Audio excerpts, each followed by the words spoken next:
दोस्तों बहुत बहुत स्वागत करता हूं आप सभी का। ईरान इजराइल अमेरिका के बीच युद्ध लगातार जारी है। 28 फरवरी से ये युद्ध शुरू हुआ है और आज युद्ध का 13वां दिन है, यानी 2 हफ्ते गुजर चुके हैं।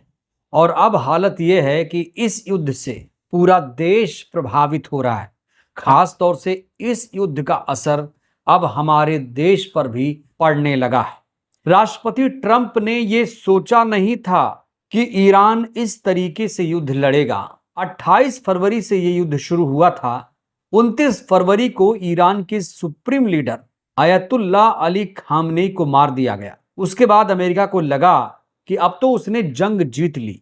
लेकिन जिस हौसले, जिस जज्बे के साथ ईरान युद्ध के मैदान में डटा हुआ है, उसने न सिर्फ इजराइल बल्कि अमेरिका के भी पसीने छुड़ा दिए हैं। ट्रंप बार बार मीडिया में आकर देश को, दुनिया को गुमराह करते हैं। ट्रंप ने इस दौरान कई बार यह ऐलान किया कि हमने ईरान पर विजय हासिल कर ली, लेकिन इनका यह बयान चुटकुला साबित हो रहा है। इस बार ईरान ने फिर से अमेरिकी जहाजों को निशाना बनाना शुरू कर दिया है। ईरान ने शुरुआती युद्ध में ही बढ़त बना ली थी, क्योंकि गल्फ देशों में, खाड़ी देशों में जो यूएस बेस थे उस पर हमला किया था और खाड़ी देशों पर अमेरिका को नुकसान पहुंचाने के बाद ही ईरान ने काफी बढ़त बना ली थी। अमेरिका सोच रहा था कि हम ईरान में तख्ता पलट कर देंगे, ईरान में अपनी पसंद की सरकार बनाएंगे, लेकिन उसके सपनों पर पानी फिर गया। ईरान ने अपना तीसरा सुप्रीम लीडर भी चुन लिया। यह खबर तो आप लोगों को पता चली गई होगी कि मुस्तबा ईरान के नए सुप्रीम लीडर घोषित कर दिए गए। और मुस्तबा जो कि अयतुल्ला अली खामनेई के बेटे हैं, उन्होंने कमान संभाल ली है। और खामनेई की मौत के बाद ही जिस तरीके से ईरान युद्ध लड़ रहा है, देश और दुनिया ने पहले ही ये कयास लगाना शुरू कर दिया था कि कोई ना कोई तो है ईरान में जो अमेरिका और इजराइल, साथ ही साथ खाड़ी देशों से मोर्चा लिए हुए है। बड़ा सवाल यह है कि अगर ईरान ने सरेंडर कर दिया, अमेरिका की जीत हो गई, तो फिर लगातार ईरान खाड़ी देशों को क्यों निशाना बना रहा है। यह हेडलाइन सबसे पहले आप देखिए। कुवैत एयरपोर्ट पर ड्रोन हमला, तो दुबई के रिहायशी इलाके में धमाके सुने गए हैं। इस समय ईरान न सिर्फ ड्रोन से हमला कर रहा है, बल्कि अब वो मिसाइल भी दाग रहा है। इजराइल के तेल अवीव को आधा कहा जा रहा बर्बाद कर दिया गया। और खबर तो यह है कि इजरायली पीएम नेतन्याहू पिछले 1 हफ्ते से गायब हैं। मीडिया में उनकी शक्ल नहीं दिखाई दी है।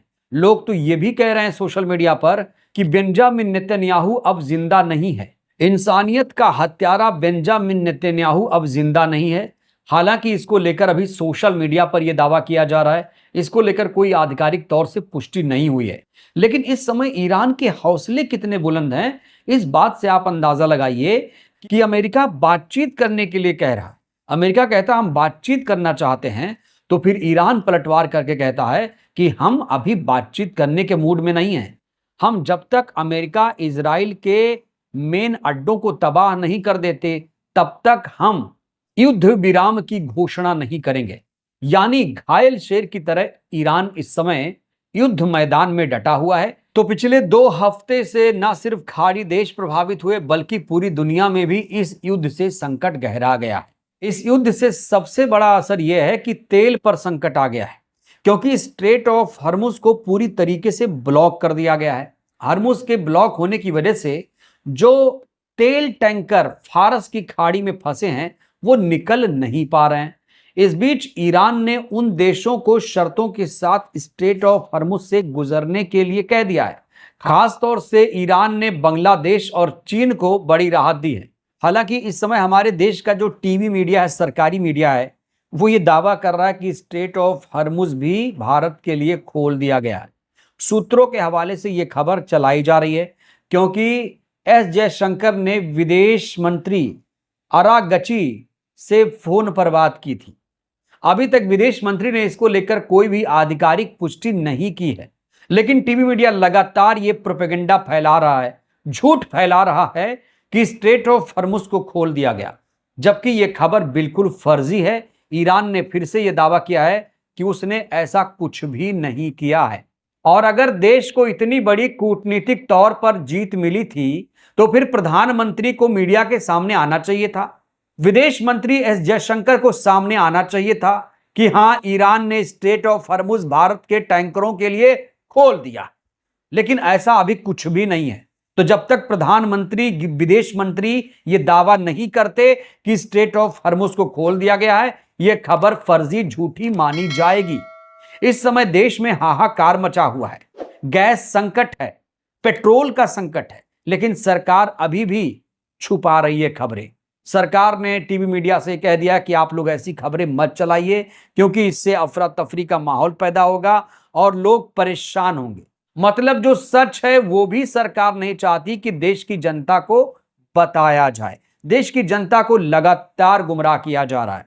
और सोचिए दोस्तों, स्ट्रेट ऑफ हॉर्मुज तो पहले दिन ही खुल जाता अगर प्रधानमंत्री नरेंद्र मोदी इजराइल नहीं गए होते और ईरान के सुप्रीम लीडर खामनेई की मौत पर शोक संवेदना व्यक्त कर दिया होता, ईरान के नए सुप्रीम लीडर के चुने जाने पर बधाई संदेश भेज दिया होता, तो फिर ईरान से हमारे देश के रिश्ते इतने ज्यादा नहीं बिगड़ते। फोन करने की भी जरूरत नहीं पड़ती कि स्ट्रेट ऑफ हॉर्मुज खोल दीजिए। तो विदेश नीति ही फेल कर दी। इस सरकार ने देश की विदेश नीति का बेड़ा गर्क कर दिया है। इजराइल, जिससे हमारा कोई रिश्ता दूर दूर तक नहीं था, उस देश से ये लोग रिश्ते बढ़ा रहे हैं, जिससे हमारे देश को कोई भी फायदा नहीं है। हमारे देश को खाड़ी देशों से फायदा है, ईरान से ज्यादा फायदा है। और प्राचीन काल से ईरान हमारा घनिष्ठ मित्र था और वो अभी भी मित्र है। तो अमेरिकी राष्ट्रपति डोनाल्ड ट्रंप भले ही ये दावा करें कि उन्होंने जंग जीत ली है, ये फर्जी दावा है, ऐसा कुछ नहीं है। अभी भी चट्टान की तरह ईरान युद्ध के मैदान में डटा हुआ है। खाड़ी और स्ट्रेट ऑफ हॉर्मुज में हमले नहीं रुक रहे हैं। इस समय खबर यह भी है कि 6 अमेरिकी टैंकर्स को भी ईरान ने तबाह बर्बाद कर दिया है, इजराइल को बर्बाद कर दिया है, अमेरिका के युद्धपोतों को तबाह बर्बाद किया है। तो कुल मिलाकर ईरान अभी भी जंग के मैदान में डटा हुआ है। ये बहुत बड़ी बात है अपने आप में। लेकिन देखिए, युद्ध के पक्ष में कोई भी नहीं है। युद्ध से सिर्फ मानवता का नुकसान होता है, आम लोग ज्यादा मारे जाते हैं। और युद्ध किसी भी समस्या का हल नहीं है, ये सिर्फ विनाश की तरफ देश को ले जाता है। बहरहाल दोस्तों, इस वीडियो में इतना ही। क्या लगता है, ईरान जिस तरीके से युद्ध लड़ रहा है, क्या वो अमेरिका इजराइल को परास्त कर पाएगा? राय दीजिएगा। धन्यवाद।